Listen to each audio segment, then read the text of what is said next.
नमस्कार दोस्तों, मेरे चैनल भक्ति भाव टीवी में आपका स्वागत है।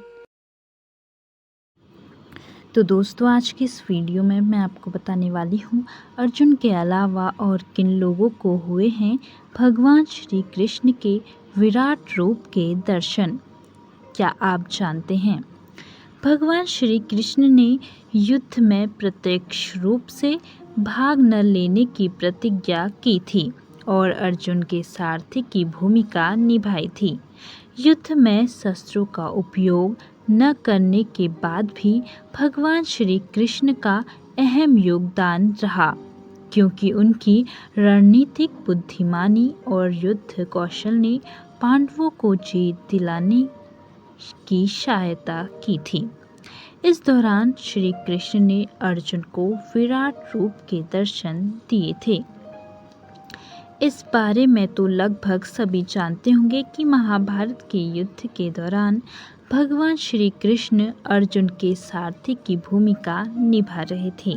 इस समय ऐसा आया जब अपने परिजनों को सामने देखकर अर्जुन ने हथियार डाल दिए थे। तब भगवान श्री कृष्ण ने गीता का ज्ञान देते हुए अर्जुन को अपने विराट रूप से दर्शन दिए थे।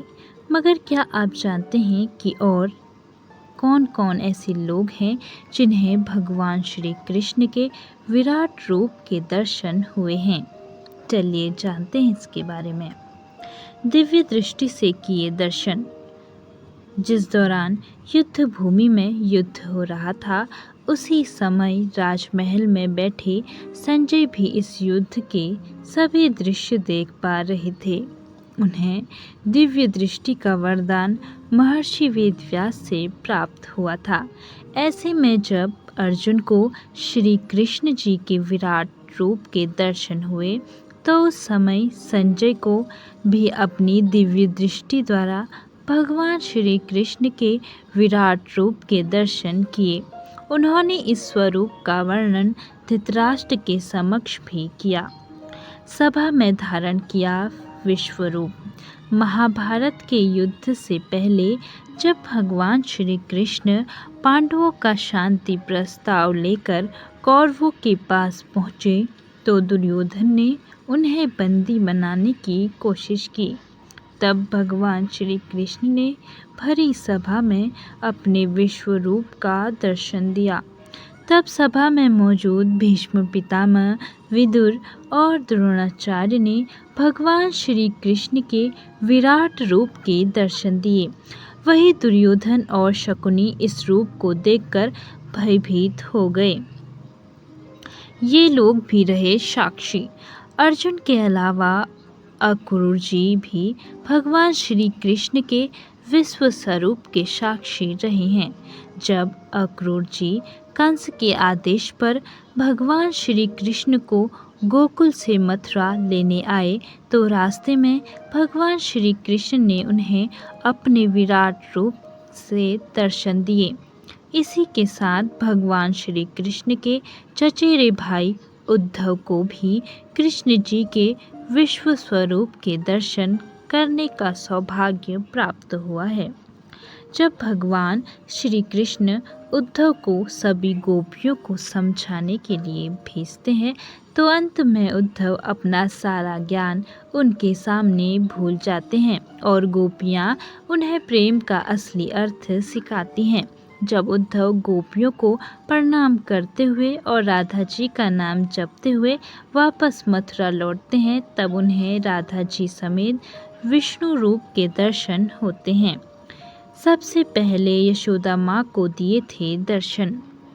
भगवान श्री कृष्ण ने सबसे पहले बाल रूप में यशोदा माँ को अपने दिव्य रूप के दर्शन कराए थे।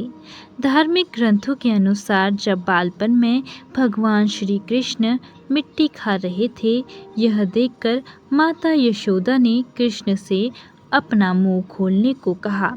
जब श्री कृष्ण ने अपना मुंह खोला, तो माता यशोदा को पूरे ब्रह्मांड के दर्शन हुए, जिसमें ग्रह, तारे और अन्य लोग शामिल थे। इस घटना से यशोदा को यह ज्ञान हुआ कि कृष्ण कोई साधारण बालक नहीं, स्वयं भगवान हैं। इस खास वजह से हुआ था। आधी रात को भगवान कृष्ण का जन्म जानकर होगी हैरानी। भगवान कृष्ण का जन्म मथुरा की जेल में आधी रात को हुआ था, जब अंधकार चरम पर था। कंस ने देवकी के 8वें पुत्र से अपनी मृत्यु की भविष्यवाणी सुनी थी। आधी रात को जन्म बुराई पर धर्म की विजय का प्रतीक है। कान्हा जी का जन्म धर्म की स्थापना के लिए हुआ था। हिंदू धर्म में भगवान कृष्ण के जन्म को लेकर कई सारी पौराणिक कथाएं प्रचलित है। यह एक ऐसा समय है जिसे जन्माष्टमी के रूप में बड़े उत्साह के साथ हर साल आधी रात को मनाया जाता है। भगवान कृष्ण का जन्म आधी रात में ही क्यों हुआ?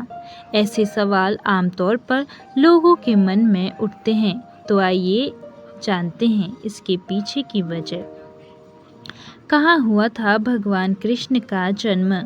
भगवान कृष्ण का जन्म मथुरा में कंस यानी उनकी मामा की जेल में हुआ था। उनकी माता देवकी और पिता वसुदेव थे। यह एक असाधारण परिस्थिति थी, क्योंकि कंस ने देवकी के 8वें पुत्र द्वारा अपनी मृत्यु की भविष्यवाणी सुनी थी और इसी डर से उसने देवकी और वसुदेव को कारागार में डाल रखा था। आधी रात को ही क्यों जन्मे श्री कृष्ण? आधी रात का समय गहन अंधकार और अज्ञान का प्रतीक है। ऐसे समय में भगवान का जन्म यह दिखाता है कि जब बुराई और अन्याय चरम पर होती है, तब वे स्वयं उस अंधकार को दूर करने के लिए आते हैं और धर्म और सत्य की स्थापना करते हैं। आधी रात को मुरलीधर का जन्म अंधकार पर प्रकाश की विजय का प्रतीक है। कंस की वजह से भगवान का जन्म गुप्त तरीके से होना जरूरी था।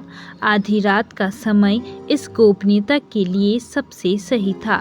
इस समय सभी सैनिक और रक्षक सो रहे थे, जिससे वसुदेव जी को उन्हें सुरक्षित रूप से गोकुल तक पहुंचाने का समय मिल सका।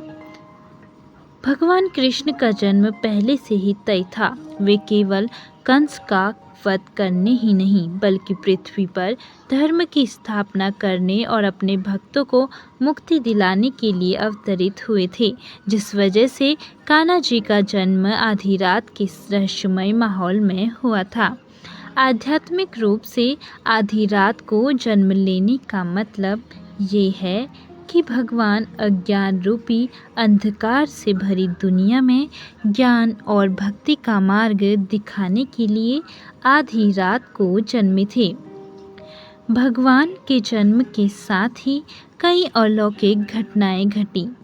कारागार के सभी ताले अपने आप खुल गए, पहरेदार सो गए और देवी यमुना नदी ने वसुदेव जी जाने के लिए रास्ता दिया। ये सभी घटनाएं ये दिखाती हैं कि जब भगवान स्वयं अवतरित होते हैं तो सभी बाधाएं अपने आप दूर हो जाती हैं। तो दोस्तों, कैसी लगी आपको ये जानकारी? कमेंट करके ज़रूर बताएं और ऐसी ही बहुत सारी कहानियों, कथाओं और जानकारियों को सुनने के लिए मेरे चैनल को सब्सक्राइब करें। और आप इस वीडियो को कहाँ से देख रहे हैं, कमेंट बॉक्स में ज़रूर लिखें। धन्यवाद।